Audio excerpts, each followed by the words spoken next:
Comenzamos nuestro camino por el Evangelio según San Marcos, en el capítulo 1. Solo hoy, y sin otra oportunidad de recordártelo, te vuelvo a plantear la importancia de la metodología. Es necesario encontrar ese tiempo para hacer esto, porque es necesaria tranquilidad, un poco de silencio, sobre todo para la lectura de la palabra de Dios. Es lo más importante de todo lo que hay aquí, la lectura de la palabra de Dios. Por eso, la metodología, la invocación al Espíritu Santo con tus propias palabras, pidiéndole a Él luz, que es lo que da, interioridad de lo que está en el Santo Evangelio, comprensión, sabiduría, gusto por esas cosas que el Señor nos comunica a través de su palabra. Y luego la lectura del Santo Evangelio, la lectura del día, el capítulo 1, tranquilo, recordá, buscate ese momento, tratá de hacerlo cuando tú ves que hay un poco de silencio, un poco de tranquilidad. Es decir, el ritmo de ese tiempo es totalmente tuyo, tú lo tienes que decidir. Y luego de la lectura del Santo Evangelio, entonces podés escuchar este audio, que es una guía de lectura. No es una explicación exhaustiva. Trata de ayudarte para que repases un poquitito lo que fuiste leyendo y para que dejes que el Espíritu Santo haga su obra. Y finalmente la acción de gracias. Gracias, Señor, por lo que tú realizas. Gracias porque me comunicas tu palabra, con tus palabras, con lo que tú puedas decir. 4 momentos, ¿verdad? Como los exponemos allí. Invocación al Espíritu Santo. Si el Espíritu no viene, si su luz no nos alcanza, el Evangelio permanece para nosotros desconocido. La lectura del capítulo que corresponde. Luego de eso escuchás este audio, que es una guía que te quiere ayudar un poco, y finalmente la acción de gracias. Si tú haces todo pero no lees el Evangelio, no alcanzamos el objetivo, porque la lectura de la palabra de Dios contiene una gracia. Dios, a través de su palabra, nos da una gracia para que podamos comprender. Vamos entonces al capítulo 1. Evangelio según San Marcos. Ya vimos que Marcos no es del grupo de los 12 y que la fuente de lo que él nos da a conocer viene de Pedro. Esto está en la Escritura y en la tradición. Estas dos fuentes, ¿verdad? Escritura y tradición, nos manifiestan esta verdad. Marcos fue como el secretario de Pedro y nos dio a conocer sus enseñanzas, especialmente las que él realizó allí estando en Roma. ¿Cómo podemos dividir el Evangelio de Marcos? Ya vimos que hay un modo de dividirlo muy simple. En el capítulo 1, versículo 1, se nos habla cuál es el objetivo de este Evangelio. Se dice: comienzo del Evangelio de Jesús, el Cristo, Hijo de Dios. Acompáñame con el texto, trata de ir tú viéndolo. También puede haber alguna pequeña variante con lo que dice tu texto, pero lo vas siguiendo. Capítulo 1, versículo 1. Segundo momento, la mitad. Están en Cesarea de Filipo y Jesús pregunta: ¿quién dice la gente que soy yo? Y allí aparece la confesión de fe de Pedro. Tú eres el Cristo, el Hijo de Dios, el Mesías, el Hijo del Dios viviente. De manera que en el comienzo, en el medio y al final. Lo que en el final se encuentra en boca de un centurión, viendo a Jesús morir.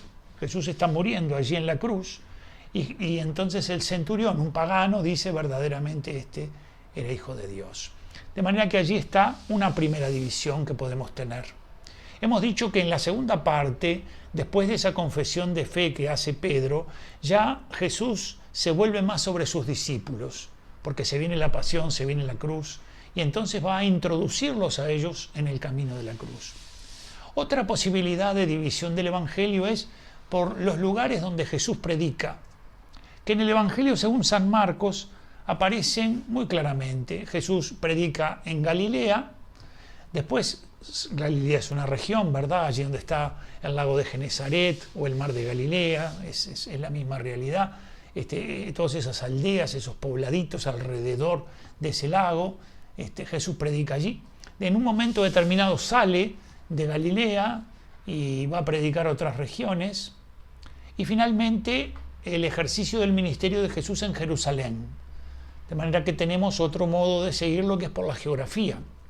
Algunas Biblias hacen eso, ¿verdad? Esta Biblia que yo tengo acá, que es la Biblia de Jerusalén, hace eso. Divide el Evangelio según San Marcos, primero en la preparación para el ministerio de Jesús. ¿Qué incluye la preparación siempre en todos los evangelios? Incluye el bautismo, incluye las tentaciones en el desierto, es como la preparación para el ministerio. Y luego el Evangelio de Marcos, aquí en la Biblia de Jerusalén, aparece presentado como un ministerio en Galilea, el ejercicio de esa misión suya allí en Galilea, en la región de Galilea, que va hasta el capítulo 7, del capítulo 1 al 7, del 7 al capítulo 10 fuera de Galilea, y finalmente del 11 hasta el final en Jerusalén. De manera que 4 momentos. Vayamos a este capítulo primero, una mirada más de tipo general con relación al capítulo primero. Como hacemos siempre, nos encontramos con la predicación del Bautista, que comienza allí en el capítulo 1, versículo 1, y va hasta el capítulo 1, versículo 8. Luego de eso nos encontramos con el bautismo de Jesús, que va de los versículos 9 al 11, las tentaciones del desierto, que va en el 12 y el 13. Finalmente, a partir del 14 se inicia la predicación, comienzo de la predicación. Quiere decir que esto previo es la preparación para el ministerio. 16 al 20 la vocación de los primeros 4 discípulos, Andrés y Pedro, Juan y Santiago, los 2 grupos de hermanos. Del 21 al 28, Jesús va a la sinagoga de Cafarnaúm y allí cura a un endemoniado. Del 29 al 31 cura a la suegra de Pedro. Del 32 al 34 hay numerosas curaciones. Del 35 al 39 Jesús sale de Cafarnaúm y recorre Galilea, ya sale de ese poblado allí de Cafarnaúm y se va más a otras regiones de Galilea. Y finalmente, del 40 al 45, la curación del leproso. Vieron que en este capítulo primero hay un sinnúmero de curaciones, de liberaciones y de la predicación del reino. De manera que esta mirada más de tipo general lo que quiere justamente es mostrarte un poco en qué consiste eso que llamamos el ministerio de Jesús, la misión de Jesús, lo que Jesús viene a realizar. Lo cierto es que se le ha dado todo poder en el cielo y en la tierra, y entonces Jesús avanza y con él avanza el reino, y al avanzar al reino retrocede todo mal. Vayamos entonces a algunos puntos en este primer encuentro que tenemos. Seguramente nos vamos a exceder un poquito en el tiempo, pero vamos a ir al comienzo. Así comienza el capítulo 1, comienzo del Evangelio de Jesús, el Cristo, el Hijo de Dios. Aquí está concentrado todo. Es el comienzo del Evangelio e inmediatamente se dice del Evangelio de Jesús, porque cuando nosotros hablamos de el hombre decimos Jesús de Nazaret. Pero cuando yo digo Jesucristo, estoy haciendo una confesión de fe. He unido el nombre de Jesús al título Cristo. Y por lo tanto, ambas realidades suponen ¿qué cosa? Suponen Jesús el Cristo. De forma que aquí en el comienzo Marcos pone Evangelio de Jesús el Cristo, es decir, Jesús es el Cristo y es Hijo de Dios. Allí está una confesión de fe. Hay allí toda una síntesis fantástica presentada justamente por Marcos al comienzo. ¿Y cómo comienza este Evangelio? Dando cuenta de que se cumple algo que ya estaba anunciado en los profetas. Va a haber un mensajero, va a haber uno que va a venir delante del Señor. Y este es Juan el Bautista, ¿verdad? Dice, mira que envío mi mensajero delante de ti, ese Juan Bautista. Él lo que va a hacer, ¿qué es? Preparar el camino. ¿Cómo prepara el camino el Bautista para la llegada del Mesías? Invita al arrepentimiento de los pecados y a la conversión. Hay que arrepentirse y hay que convertirse. ¿Y cómo se manifestaba esto, diríamos, en algún signo o en alguna realidad? Un bautismo. El bautista los invita a bautizarse. Ese bautismo no es el bautismo de Jesús. El mismo bautista ahora va a decir que el bautismo de Jesús entrega el Espíritu Santo. Lo cierto es que ese bautismo es un bautismo de conversión. Es como si yo dijera, yo estoy dispuesto a ponerme en un camino de arrepentimiento, a reconocer mis pecados y a pedir perdón al Señor y a tratar de cambiar mi vida. Y entonces vengo a este lugar donde se encuentra Juan Bautista y me bautizo, ¿verdad? El bautismo de Juan se realizaba porque Juan estaba allí y todos simultáneamente se bajaban a las aguas. No era una cosa personal, sino que todos simultáneamente bajaban a las aguas. Quiere decir que ese bautismo de Juan es un signo exterior de una realidad que han manifestado, que quieren convertirse, que se arrepienten de sus pecados. Y esta es la forma en la que Dios prepara al pueblo para recibir al Mesías. Es decir, ese pueblo que lo aguarda tiene que estar arrepentido de sus pecados y tiene que querer cambiar, tiene que querer ponerse en el camino de conversión. Por eso el texto dice, preparad el camino del Señor, enderezad sus sendas. Estoy en el capítulo 1, versículo 3. Y entonces ahora que se nos ha dicho esto, que va a haber un mensajero, pero que no se dice quién es, se nos dice apareció Juan. ¿Ven? La expresión apareció Juan es muy significativa. Apareció Juan es como si yo dijera, lo que este hombre va a realizar no se explica por otra cosa que por una acción de Dios. ¿Por qué? Porque no lo puede explicar lo anterior. Es como pasa con San Francisco de Asís. ¿Qué puede explicar lo que fue Francisco de Asís para el mundo? Lo que se vivía antes de él y entonces como que de alguna manera lo preparó. No, había una corrupción espantosa. De manera que este aparecer es como que se ve una acción poderosa de Dios en una determinada persona que se hace presente. Y entonces acá se nos dan una serie de pautas.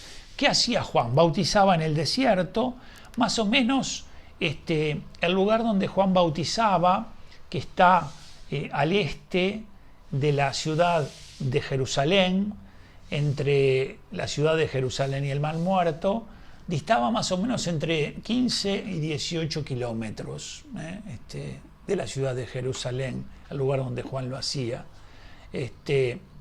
Y como tal, lo hacía allí en el Jordán. Era una acción que ya vimos su característica fundamental.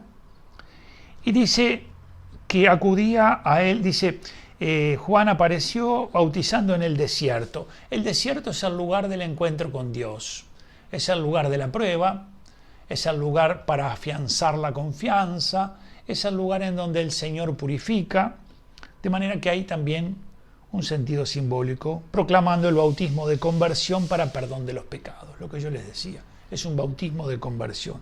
Acudía a él gente de toda la región de Judea, y todos los de Jerusalén eran bautizados por él en el río Jordán confesando sus pecados.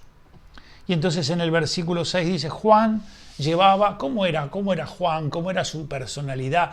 Era una persona absolutamente atractiva, tan atractiva era, pero no en lo que tiene que ver con lo físico, sino en la fuerza espiritual, que fíjense que van a dudar si no es el Mesías, van a confundir, eres tú el que, o sea, el Bautista tenía una fuerza espiritual única. Dice que habitaba en el desierto, que comía miel y langostas, que tenía un vestido de piel de camello y proclamaba algo que es lo importante. Decía esto el Bautista: detrás de mí viene el que es más fuerte que yo, y yo no soy digno de desatarle inclinándome la correa de sus sandalias. El Bautista tiene un mensaje claro, no tiene nada de confusión. Yo no soy el Mesías. Aquel a quien yo anuncio, ese es más grande. Y yo en realidad frente a él soy indigno. Y finalmente pone el acento, dice, yo los bautizo con agua, pero Él os bautizará con el Espíritu Santo. Aquí está la diferencia del bautismo. El bautismo de Cristo es un bautismo que hace una transformación interior en la persona. Por el bautismo somos transformados. ¿Por qué? Porque se nos limpian los pecados, pero se nos da la posibilidad de ser hijos de Dios, es decir, se nos da el Espíritu Santo. De forma que el bautista mismo da a conocer esa distinción. Y sucedió, versículo siguiente, ¿verdad? Dice, y sucedió el bautismo, que por aquellos días vino Jesús desde Nazaret de Galilea y fue bautizado por Juan en el Jordán. Jesús no tiene necesidad de bautizarse, no tiene pecados, no tiene de qué arrepentirse. ¿Y por qué lo hace? Algunos piensan, y yo voy en esta línea, que este es el modo de mostrar por dónde Dios entra en la historia. Podía haber entrado por los celotes, como un revolucionario, y no lo hizo. Podía haber entrado por los saduceos, como un hombre del culto y del templo, y no lo hizo. Podía haber entrado por los fariseos, con la ley y con el fundamento de la ley. Podía haber entrado por los esenios, aguardando al Mesías a las orillas del Mar Muerto. En cambio, no entra allí, sino entra acá. Es como si el Mesías dijera: este es el modo adecuado de preparar la llegada del reino de Dios. Por aquí. Arrepentirse de los pecados y ponerse en el camino de la conversión.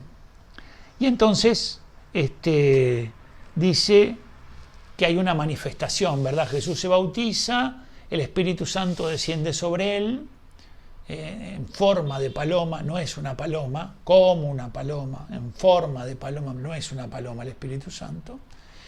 Y dice que se escucha la voz del Padre. Quiere decir que están las personas de la Trinidad. Está el Hijo, está el Padre y está el Espíritu Santo. A continuación, dice allí en el versículo 12, el Espíritu empuja a Jesús al desierto. Es como si el Señor es conducido por el Espíritu Santo. Y el Espíritu Santo es el que lo lleva allí al desierto, a ese lugar tan particular. Pero fíjense cómo San Marcos no sobreabunda en detalles. Dice, lo empuja al desierto y permaneció en el desierto 40 días siendo tentado por Satanás. Estaba entre los animales del campo y los ángeles le servían. Estaba entre los animales del campo y los ángeles le servían. Quiere decir que aquí no hay tanto detalle, ¿ven? Por eso se piensa que probablemente estemos en el primero de los relatos evangélicos.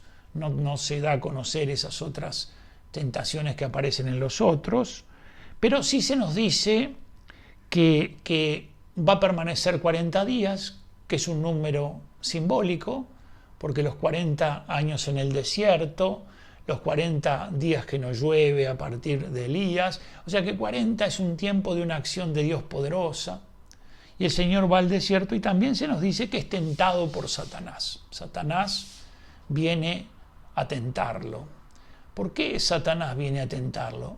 Porque allí donde hay algo que hace presente a Dios poderosamente, allí donde hay algo que manifiesta la grandeza de Dios, entonces el enemigo viene. ¿Por qué? Bueno, porque evidentemente trata de que las cosas que manifiestan a Dios se frustren. Y Jesucristo, evidentemente, que es el Hijo de Dios, viene a hacer presente el reino de Dios. Por lo tanto, viendo esto en el horizonte, el demonio viene a tentarlo. Adelantamos algo. Las tentaciones de Jesús están siempre sobre el mismo eje. Tratar de que su vida no se realice por donde el Padre quiere que se realice. Desviarlo de ese lugar por el que el Padre quiere llevarlo. Y por lo tanto, dice que los ángeles, estaba entre animales del campo y los ángeles le servían. ¿Qué animales podrían haber? Bueno, dicen chacales, lobos, zorras. Este es un detalle exclusivo de Marcos, no se encuentra en los otros evangelistas, se encuentra únicamente en él. Lo cierto es que esta es la preparación para el ministerio. Y ahora comienza el ministerio de Jesús. Jesús inicia su predicación. Después que Juan fue entregado, marchó Jesús a Galilea, estoy en el versículo 14 del capítulo 1, y proclamaba la buena nueva de Dios. Va a anunciar la buena nueva de Dios. el tiempo se ha cumplido, el reino de Dios está cerca. Ya llegó. Eso que estaba prometido es una realidad, ya está entre nosotros. Y entonces dice lo que ya veníamos planteando: conviértanse y crean en la buena nueva. Quiere decir que la conversión supone la adhesión en la fe, el creer, el aceptar por la fe lo que Dios viene a decirnos en él, lo que Dios viene a realizar. Y entonces, a partir del versículo siguiente, está la primera llamada a los discípulos. Son dos grupos de hermanos, no los vamos a leer. Lo que sí sabemos es que estos hermanos son llamados por el Señor y ellos dicen que lo siguen. Y hay algo que se repite en cada uno de los grupos, se dice dejando, ¿sí? Al instante, dejando, se dice cuando se hace referencia a Pedro y a Santiago, y en el caso de, a Pedro y a Andrés, y a Juan y a Santiago, se dice, y ellos dejando. En el caso de Juan y Santiago, además de las redes y las barcas, dejan también a su padre, lo que quiere decir que hay también como un crescendo en la renuncia que se les pide a los discípulos de Jesús. Y entonces Jesús va a Cafarnaúm y allí cura a un endemoniado. Ustedes lean este pasaje, o ya lo leyeron, vuelvan a releerlo. Aparecen tres cosas importantes en este texto, ¿verdad? Que dice el texto: había precisamente en su sinagoga un hombre poseído por un espíritu inmundo. Hay distintas versiones sobre en espíritu impuro, en espíritu inmundo. Y dice que cuando Jesús entra se pone a dar gritos: ¿qué tenemos nosotros contigo, Jesús de Nazaret? La primera pregunta. La segunda: has venido a destruirnos. La tercera: sé quién eres. Eres tú el Santo de Dios. De manera que hay tres cosas que se resaltan en esto. Primero, aparece una cierta indiferencia. Nosotros no tenemos nada que ver contigo. Es lo que habitualmente pasa en medio de nosotros. ¿Qué tenemos que ver con Jesús? ¿Qué es lo que quiere Jesús? Nosotros no tenemos nada que ver con él. Cada vez que esto se manifiesta en los ambientes en los que estamos, se hace presente, diríamos, el grito del demonio que está allí. ¿Qué tenemos que ver nosotros contigo? La segunda, más tremenda: has venido a destruirnos. Podríamos decir que se acusa a Jesús de ser malo, malo para el hombre. Y esto es lo que pasa con esos regímenes políticos que van contra las enseñanzas de Jesús. Hacen presente los planes del diablo. Porque ven las enseñanzas de Jesús como malas para el hombre. Y esto es lo mismo, ¿no? Es la acción del diablo presente en las sociedades en las que vivimos. Ha venido a destruirnos. En el paraíso le dicen: no, Dios no quiere el bien de ustedes, por eso no les deja que coman del árbol. No, Dios no quiere que ustedes, sino que al contrario. Y finalmente, sé quién eres, el Santo de Dios. Podríamos decir conocimiento sin amor. Conocimiento, conoce, sé quién eres, pero en realidad no hay amor. Por eso el conocimiento sin amor muchas veces hace que la persona no sea capaz de avanzar en la verdad y en el bien. Hay un conocimiento sin amor. Y luego Jesús va a curar, va a liberar a este hombre, va a curar a la suegra de Pedro. Se dice que hay numerosas curaciones que se dan en ese periodo. Al atardecer, a la puesta del sol, le trajeron todos los enfermos y endemoniados. Y fíjense, ya se lo ha comentado en un momento en este pasajecito, que se dice en el capítulo 1, versículo 28, creo que es, y 28 dice: bien pronto su fama se extendió por todas partes en la región de Galilea. De manera que ven, se extiende, dice en el 1.28, y aquí en ese pasaje del 1.33 y siguientes, dice: la ciudad entera estaba agolpada a la puerta. Es decir, que su fama había corrido mucho por esos milagros que realizaba, curando a los enfermos y liberando a los endemoniados. Dice, a partir del versículo siguiente, en el 35, dice que sale ocultamente de Cafarnaún y recorre Galilea, sale de la ciudad allí donde se encontraba y va a otros poblados, porque para esto ha venido, para llevar la buena noticia a todos los hombres. Y luego en el 40, al final, hay la curación de un leproso. Este leproso, si cumplía con las prescripciones de la ley de Moisés, tenía que presentarse al sacerdote. Y Jesús, en varias oportunidades, y lo va a hacer reiteradamente, va a pedirles que no anden divulgando estas cosas. Llama la atención, por ejemplo, aquí en la curación del leproso dice: mira, no digas nada a nadie, sino vete y muéstrate al sacerdote. Y esto lo repite y el Evangelio de Marcos lo va a utilizar permanentemente. ¿Cuál sería la intención? Porque nos manda a predicar. Y entonces, ¿cómo es esto? Jesús no quiere que haya una confusión. Y la confusión puede darse por ver en el Mesías un Mesías portentoso y poderoso.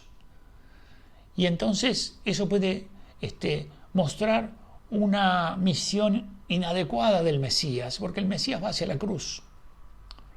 Y entonces les va a pedir que no anden divulgando esos milagros, esas cosas que él está haciendo. Los estudiosos de San Marcos llaman a esto el secreto mesiánico, porque en Marcos más que en otros se ve este aspecto en el que él pide continuamente que no anden divulgando los milagros.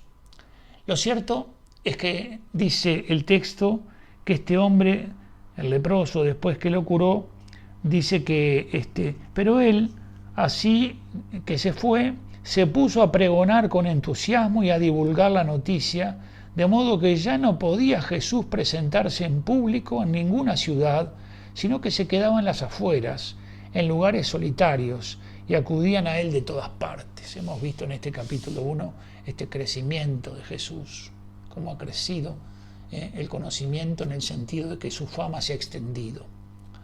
Capítulo 1 del Evangelio según San Marcos. Para gustarlo y para pedirle al Señor luz, sabiduría, para dejar que la palabra de Dios penetre en nuestro corazón. Señor, bendice nuestras vidas, nuestros corazones, que tu palabra venga sobre nosotros como una lluvia mansa que al caer hace florecer todas las cosas, que florezca nuestra vida para ti, que podamos servirte en los hermanos y que especialmente no dejemos nunca de anunciarte, de bendecirte, de alabarte y de darte gracias. Y yo, Señor, te pido para los que están haciendo este curso y para los que ellos tienen en su corazón, yo sé que hay algunos hermanos que tienen algunas personas enfermas y algunas de cierta gravedad como Elizabeth. Le pido al Señor especialmente que nos auxilie y que traiga desde el cielo la salud también para este niño, para este jovencito que está internado grave. Por eso yo te doy la bendición, Señor, en el nombre del Padre, del Hijo y del Espíritu Santo. Amén.